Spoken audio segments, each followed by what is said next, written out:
Hey kids, it's Dad. Welcome to the Gaming with Dad show. Today we are looking at U-Boat Attack for the Nintendo Switch. But before we get into this review, please remember to like, subscribe, comment, leave a message, ring the bell, share it with all your friends. Let's try to grow this channel a little bit more than what it already has been growing this year.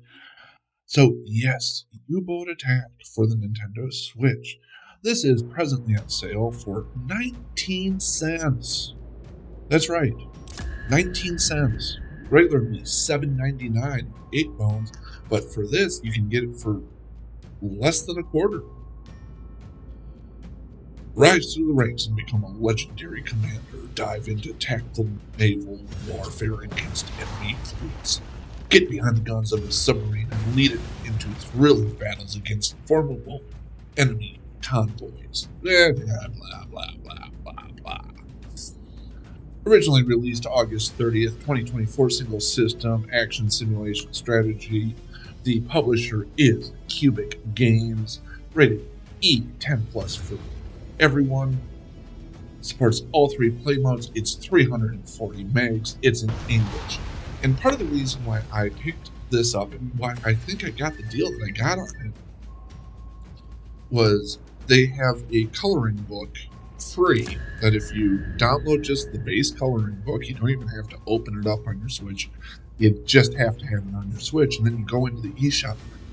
A lot of their games are stupid cheap right now, and this was one of them. So yeah, do that. I've reviewed a lot of Cubic's games over the years, and they're a solid publisher.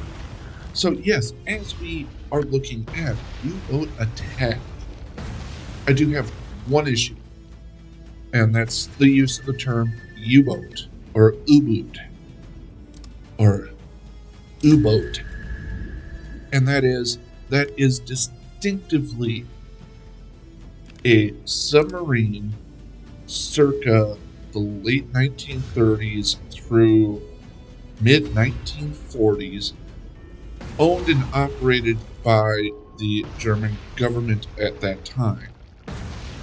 Everybody else calls them submersibles or submarines, but U-Boat is very distinctly German, and not the good type of German. So yes, this is a submarine simulator that you may or may not associate with a certain mass murdering scumbag. But that said, as a submarine simulator, let's talk about the graphics here. The graphics are pretty. It actually looks really nice and sharp, and especially at 19 cents, it falls into that trap. I didn't see the Unity brand on it, so I'm not going to knock 5 points off, but I am giving graphics an 18, sound-wise. You do have the incessant sound of war drums, and that doesn't ever seem to go away. But the explosions are good. The reward sounds are good when you're spending your chips to increase your submarine's abilities or build your bases. It's enjoyable. I am giving sound a 17. We're sitting at 35 right now as we move into controls. They work. You sit there, you target the enemy ships and convoys. You sometimes have to lead them. You pick your sub or your ammunition that you're firing. It all makes good sense. And the controls are getting a 16 because they function and are controllable. We're sitting at a total of 51 right now as we move into gameplay. Now, this is relatively simplistic. This is in the vein of Sub Hunt on the Intellivision, or even more directly, Seawolf from the arcades. It's just a modern version of Seawolf with some levels of advancement you move your way up through the ranks as you complete missions, and you build up your sub, and you build up your armor, and build up your sea bases. So it's a more advanced form of those early sub hunt games, even though the gameplay itself is pretty simplistic and can feel repetitive.